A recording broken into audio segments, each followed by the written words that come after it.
Ahoy there, TV Talk. It's Talk Like a Pirate Day. And there's no better day to talk like a pirate than Talk Like a Pirate Day. Also, there's no better time to tell you about this brand new project that we have coming up on the horizon at Podastery. If you head over to blackflagpod.com, that's blackflagpod.com, today you can sign up to learn more as we get closer and closer to unveiling this new thing. Why could it be? Blackflagpod.com, Talk Like a Pirate Day.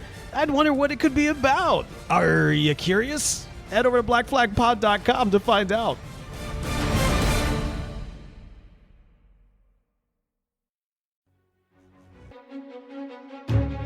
What's up, everybody? It's Bo here with another Tolkien TV Talk. We've got another episode of Rings of Power, and as I mentioned last week, I was definitely in the midst of COVID, and so I had the COVID brain. In fact, as I was watching this episode, I was a little lost at first, because I was like, man, I think I missed that we were at this point where there were enough folks ready to kind of rock and roll all the way over to Middle-earth from Númenor. So we're leaving Númenor, and we're finally heading to Middle-earth, or at least some of our characters are. Our main characters are. I mean, like, look, it's a Isildur, okay? It's Isildur and his dad, kind of critical players. And then also Galadriel, also very critical player. And then also Pretty Boy Dude, who's rocking his best Aragorn cosplay. Now, Aragorn, I don't think comes from this guy because Aragorn is Isildur's heir, right? So this guy, let's talk about this guy for a second. Is he going to be the Witch King, or is he going to be something more? Is he going to be Sauron? That was kind of what I was assuming at the beginning. I was like, oh, well, maybe this is actually going to be Sauron. And like, you know, it's this whole thing where he's rock and rolling with Galadriel and she's trying to hunt this guy down, but he's been with her the whole time. And then as we start getting some of his background, it does seem like, okay, well, no, he's going to be like the leader of all these kings, which means he'll probably be the Witch King, right? And that makes sense. And perhaps even this artifact that we see in this other plot line might be the weapon of the Witch King. And so even though we're hunting down Sauron, it seems like we might be leading to, you know, kind of this origin story for this sub-tier villain to some extent. I don't know if that's still the case or not. I mean, we know that that artifact, as explains this episode, is more of like a key than a specific weapon we should be on the lookout for. I mean, it's clearly a weapon, but at the same time, it doesn't necessarily seem to be tied specifically to the Witch King. So I don't think that's the case anymore. But yeah, regardless, I'm still thinking that he's going to be the Witch King. I mean, that just seems to make the most sense to me. But this episode did really play into that notion of somebody is probably Sauron, or somebody's going to become Sauron. So, you know, we got some candidates. Who knows who it could be? It could be this guy.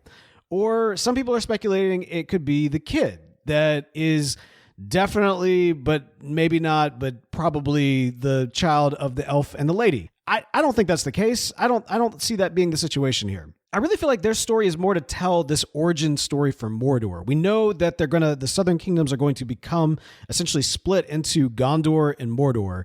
And so what we're seeing is really the beginnings of that divide. We even heard with the evil elf dude while he was talking about like the sun, right? Like, oh, I'm going to miss the sun. Well, the sun, you're not going to see the sun much once Mordor is established. And now that I'm thinking about it, they talk about the weapon that the kid's been having as a key. What if that's the key to like unlock Mount Doom, or like to activate Mount Doom? Because like once that volcano goes off, that's clearly going to redefine the landscape, which is going to essentially establish what will be the Kingdom of Mordor. We do see that the human nation is split into this kind of pro-Sauron, anti-Sauron kind of group. And you do kind of see the formation of what will eventually be Mordor and what will eventually be Gondor just in this divide. So the political intrigue of this one little tiny tribe is actually becoming something of pretty grand importance in the longevity of the series as a whole. I mentioned back when dwarves started showing up, I'm a sucker for dwarves. I love the dwarves. I love the dwarven culture. I love the whole, the just extreme difference between the dwarves and the elves and kind of the tensions that rub up there. The dinner sequence that we had where Durin is sitting here talking to the Elf King and he's like, talk about the table and everything else. And it was classic. I loved that. I liked how he was like, dodging these questions and then finally like points out like their, cultural faux pas, which was clearly a lie. And yet they couldn't call him out on it because of genteel and his. I thought it was great. And he made him like carry it all the way home too, which is just fantastic. This idea that Mithril is going to somehow be an ability for the elves to maintain their immortality. Now, I don't know a lot about the lore around this as Mithril in the relation to the elves. I know that it was a powerful ore. I know that it was something that the dwarves sought after. Obviously, they dug so deep that they unearthed the Balrog. So, like, by digging the Mithril, by continuously mining the Mithril, it's going to cause the destruction of that kingdom as a whole.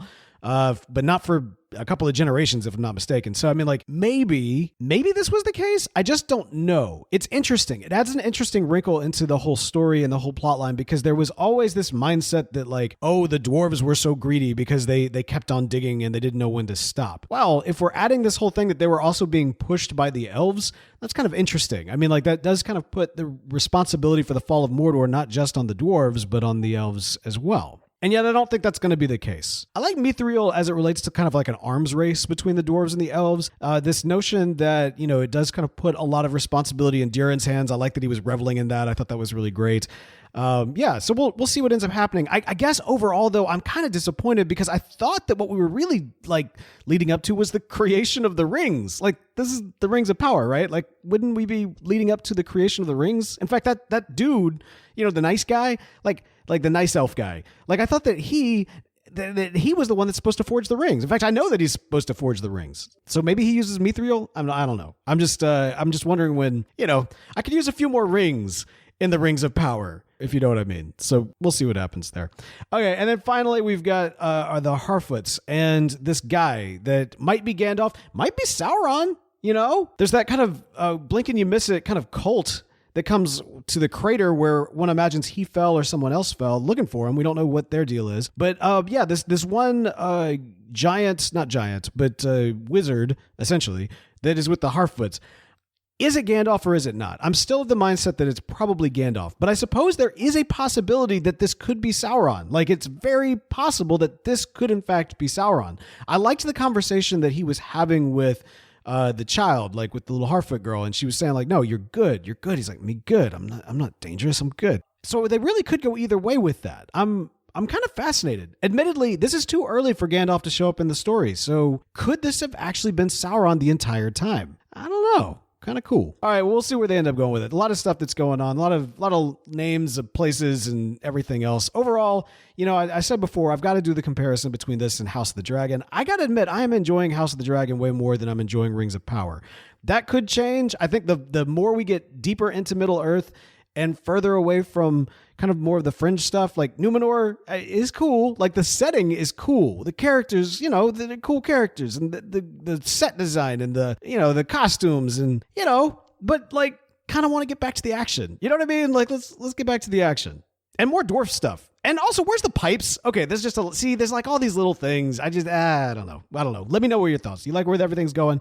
Use the hashtag TolkienTVTalk. You can find all of our contact information and more at tvtalk.fm. That's going to do it for me for today. But don't worry, I'll be back in a flash.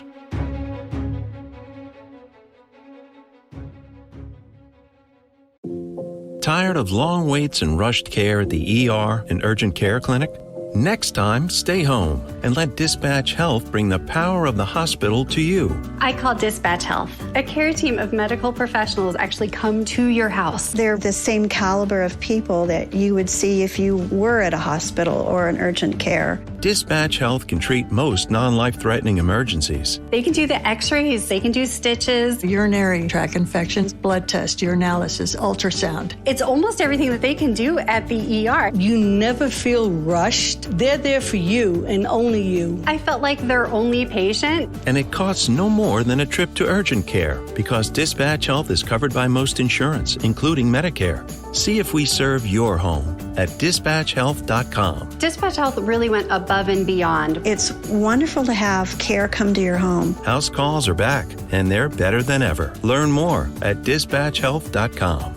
Finding the right person for the job isn't easy. Just ask someone who hired a drama coach to be an IT guy. Yeah, I'm having trouble logging in. I'm not buying it. Say it again, this time with feeling. I can't log in? Come on, man. I want to feel your struggle.